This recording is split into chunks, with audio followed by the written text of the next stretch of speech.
नमस्कार दोस्तों, expert guidance academy online classes में हम लोग डिस्कस कर रहे थे पॉलिटी। तो आज हम लोग देखेंगे भारतीय संविधान एवं राज्य व्यवस्था में जो हमारा पार्ट चल रहा था मूल अधिकार फंडामेंटल राइट, पार्ट थर्ड में अनुच्छेद 12 से लेकर 35 तक के दिया हुआ है। समानता का अधिकार जो हमारा पहला मौलिक अधिकार है, आज उसके बारे में हम लोग कुछ चर्चा करेंगे। आर्टिकल 14 लिखता है कि राज्य, जिसकी डेफिनेशन आर्टिकल 12 में दी गई है ना, प्रीवियस वीडियो में आप जाकर उसको देख सकते हैं। ठीक, तो जो राज्य होगा वह भारत के राज्य क्षेत्र में किसी व्यक्ति को विधि के समझ क्षमता से या विधियों के समान संरक्षण से वंचित नहीं करेगा। ठीक, क्या मतलब इसका समझते हैं। भारत के राज्य क्षेत्र में तो जहाँ पे हमारी बाउंड्री है, ठीक, तो हमारी बाउंड्री देखिए दो तरीके की है। एक को हम बोलते हैं स्थलीय सीमा और दूसरे को हम लोग बोलते हैं जलीय सीमा। ठीक, असली सीमा जहाँ पर कोई विवाद नहीं है, तो जहाँ तक बाउंड्री डिसाइड कर दी गई है वह भारत का राज्य क्षेत्र होगा। अगर हम जलीय सीमा की बात करें तो जो हमारा कोस्टल एरिया है,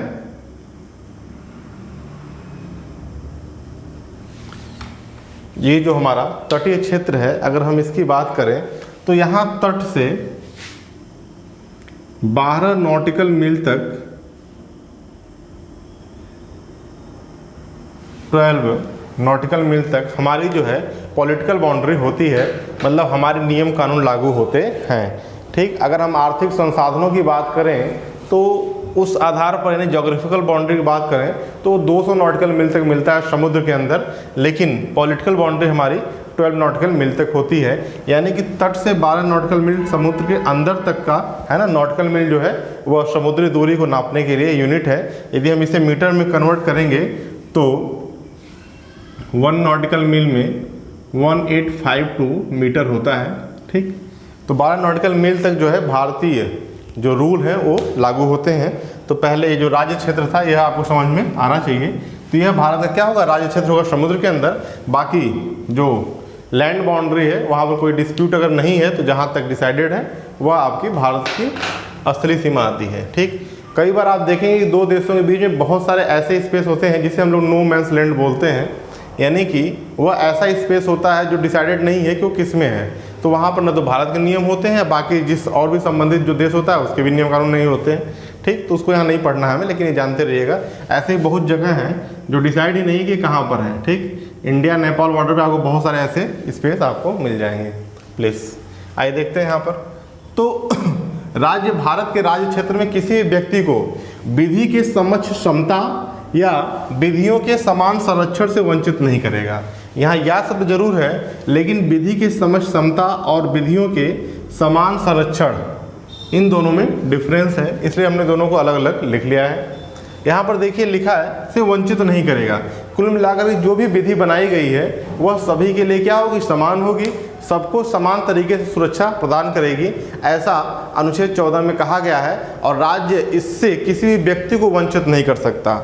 ठीक, एक एक शब्द को आपको ध्यान से पढ़ना है, यानी कि यह अधिकार व्यक्ति को मिला हुआ है। ठीक, अगर वह विदेशी व्यक्ति भी है और वह भारत के राज्य क्षेत्र में है तो यह आर्टिकल अनुच्छेद 14 के तहत जो अधिकार है वह उसको प्राप्त होगा। ठीक, आपसे कई बार प्रश्न पूछा जाता है कौन सा मौलिक अधिकार सिर्फ नागरिकों के लिए है, तो अनुच्छेद 14 तो नहीं है। अनुच्छेद 14 क्या है, व्यक्तियों के लिए है। यानी अगर नागरिकों के साथ साथ कोई विदेशी व्यक्ति भी किसी समय में भारतीय राज्य क्षेत्र में है तो यह मौलिक अधिकार उसको भी मिला हुआ है। यानी भारत में विधि की समझ क्षमता का अधिकार और विधि के समान संरक्षण का अधिकार उसे भी मिलेगा। ठीक, सरकार या राज्य उससे उसको वंचित नहीं कर सकती। आइए देखते हैं दूसरी बात कि विधि की समझ क्षमता का मतलब क्या है। तो सभी एक समान, किसी को विशेषाधिकार नहीं, यानी यह बताता है कि सभी लोग विधि के सामने क्या हैं, एक बराबर हैं और किसी को भी कोई विशेषाधिकार नहीं प्राप्त है। ठीक, अगर इस कॉन्सेप्ट की हम बात करें जो कि कई बार एग्जाम में पूछा जाता है, तो यह ब्रिटेन से लिया गया है, या ब्रिटेन के डायसी का जो एक कॉन्सेप्ट था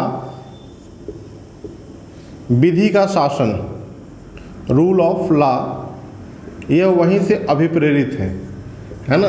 ब्रिटेन के डायसी के विधि के शासन का जो कॉन्सेप्ट था, सिद्धांत था, उसी से अभिप्रेरित है। जबकि विधियों का समान संरक्षण का कॉन्सेप्ट अमेरिकी संविधान से लिया गया है, यानी कि यूएसए के संविधान से अभिप्रेरित है। ठीक, ये प्रश्न आपके एग्जाम में कई बार पूछे जा चुके हैं। ठीक, यह देखिए क्या कहता है कि सभी व्यक्ति कानून के सामने, किसी भी विधि के सामने क्या होते हैं, एक बराबर होते हैं, कोई विशेषाधिकार की बात यह नहीं करता है। ठीक, जबकि यहाँ पर देखिए क्या है कि विधि के माध्यम से दिए गए अधिकारों में समान परिस्थिति में समान व्यवहार करना।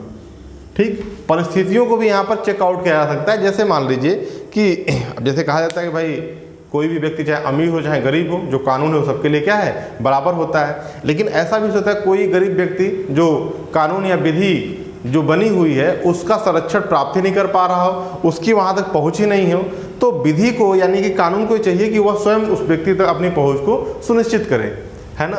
तो ये सब कुछ आता है। इस तरीके से इसकी प्रकृति जो हो जाती है वो नकारात्मक हो जाती है। ठीक, और इसकी प्रकृति क्या हो जाती है, सकारात्मक हो जाती है। और भारत में आप देखिए इन दोनों को लिया गया है ना। तो इस तरीके से अनुच्छेद 14 जो है विधि के समान संरक्षण की बात करता है। ठीक, ये आपको समझ में आया होगा, विधि के समस्त समता और विधियों के समान संरक्षण की बात। अब आगे देखिए क्या है, यहाँ पर कुछ अपवाद है, और अपवाद का स्पेस इसीलिए मिल जाता है क्योंकि आप विधि के समस्त समता के साथ समान संरक्षण की बात करते हैं। परिस्थितियाँ अलग अलग होंगी, भाई राष्ट्रपति की परिस्थिति अलग है, राज्यपाल की परिस्थिति अलग है, उसकी कंडीशंस क्या है, अलग है, उसे हम एक आम नागरिक के तौर पर नहीं देख सकते, तो इसलिए इसका अपवाद भी देखते हैं। तो राष्ट्रपति व राज्यपाल के खिलाफ परमादेश जारी नहीं किया जा सकता। मूल अधिकारों के उल्लंघन पर जो परमादेश जारी किया जाता है ना, यह राष्ट्रपति व राज्यपाल के खिलाफ जारी नहीं किया जा सकता। ठीक, यह उनका क्या है, विशेषाधिकार है। बाकी सामान्य अन्य कोई भी अधिकारी हो, अन्य कोई भी व्यक्ति हो, उसके खिलाफ यह जारी किया जा सकता है। दूसरी बात यहाँ पर है, राष्ट्रपति व राज्यपाल के पदरत दायित्व के खिलाफ, है ना, या उसके संबंध में किसी भी न्यायालय में कार्रवाई नहीं की जा सकती। यह तो साफ साफ आपका लिखा हुआ आर्टिकल 361 में, अनुच्छेद 361 में इस बात का जिक्र किया गया है। ठीक, कि जब तक वह पद पर है तो उनके दायित्व के खिलाफ और उनके संबंध में किसी भी न्यायालय में कार्रवाई नहीं की जा सकती। ठीक, इसके अलावा आप देखिए राष्ट्रपति व राज्यपाल, इनके खिलाफ जो सिविल के मामले होते हैं उस पर तो कोई केस बनता ही नहीं, कुछ कहीं सुनवाई ही नहीं होगी। और अगर दीवानी का कोई मामला है ना, कोई राजस्व या इस तरीके का ठीक कोई मामला है, जैसे कोई विवाद है, तो वहाँ पर भी कार्रवाई करने से पूर्व 2 माह पूर्व इनको सूचित करना पड़ता है। राष्ट्रपति व राज्यपाल को आप 2 माह पूर्व क्या करेंगे, सूचित करेंगे, तब जाकर कार्रवाई हो सकती है। सामान्य व्यक्ति केस में ऐसा नहीं होगा, है ना। ठीक, तो यहाँ पर यह क्या है, इसके अपवाद हैं अनुच्छेद 14 के। ठीक, यह भी आपसे पूछे जाते हैं।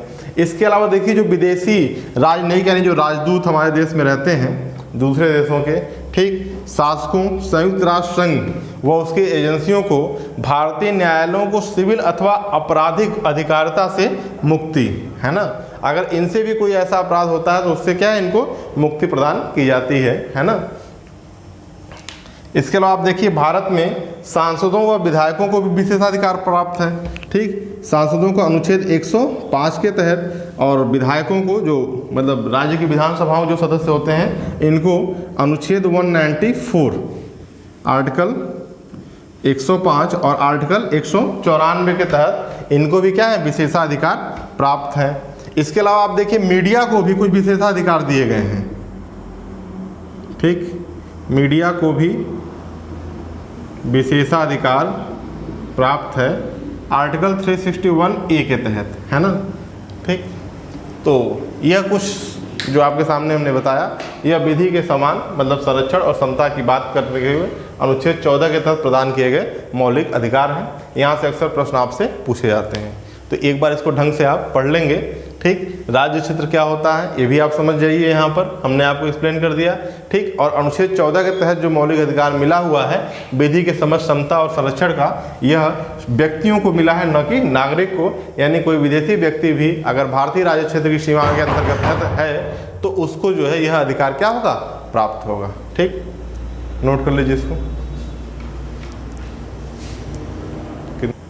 और देखिए अनुच्छेद 14 जो है इसको सुप्रीम कोर्ट ने, माननीय सर्वोच्च न्यायालय ने, माननीय सर्वोच्च न्यायालय ने, जो कल हमने आपको बताया था या पहले चर्चा की थी केशवानंद भारती के मामले में कुछ ऐसे पार्ट थे संविधान के जिनको संविधान का मूल ढांचा घोषित किया गया। तो अनुच्छेद 14 को माननीय सर्वोच्च न्यायालय ने क्या है, मूल ढांचा या आधारभूत ढांचे के रूप में स्वीकार किया है। ठीक, यानी आर्टिकल 14 सर्वोच्च न्यायालय द्वारा क्या है, संविधान का आधारभूत ढांचा है। और संविधान संशोधन अनुच्छेद 368 के तहत जो किया जाता है, तो संविधान संशोधन के माध्यम से भी इसको संशोधित नहीं किया जा सकता, यानी इसको बदला नहीं जा सकता। ठीक, इस बात का आप ध्यान रखेंगे आर्टिकल 14 को, है ना। ठीक, यह क्या है, आधारभूत ढांचा है। कई बार पूछा जाता है आपसे आधारभूत ढांचों के बारे में, तो जहाँ जहाँ हम लोग चर्चा करेंगे, जहाँ लगे कि नहीं हाँ यह जो है कॉन्स्टिट्यूशन का मूल ढांचा है, तो वहाँ हम इसकी चर्चा आपसे करते रहेंगे। ठीक, और इस बात को भी याद रखिएगा, मीडिया को भी 361A के तहत विशेषाधिकार मिला हुआ है ना। मीडिया इस बार बहुत चर्चा में है अपने व्यवहार को लेकर के, तो यहाँ से प्रश्न आपसे पूछे जा सकते हैं। ठीक, मीडिया को जो है हम लोग लोकतंत्र का चौथा स्तंभ भी कहते हैं, है ना। तो यह आप नोट कर लीजिएगा। इसके बाद नेक्स्ट वीडियो में हम लोग चर्चा करेंगे आर्टिकल 15 के बारे में, और वहाँ पर देखेंगे किस प्रकार से धर्म, मूल, वंश, जाति के आधार पर, है ना, जो विभेद है उसको राज्य को वंचित किया जाता है, उसका प्रतिषेध किया जाता है। वहाँ पर उसकी चर्चा हम लोग करेंगे। वीडियो को लाइक करिए, सब्सक्राइब करिए। कहीं कुछ समस्या आती है तो एक बार जरूर कमेंट बॉक्स में आप लिखिए। Thank you.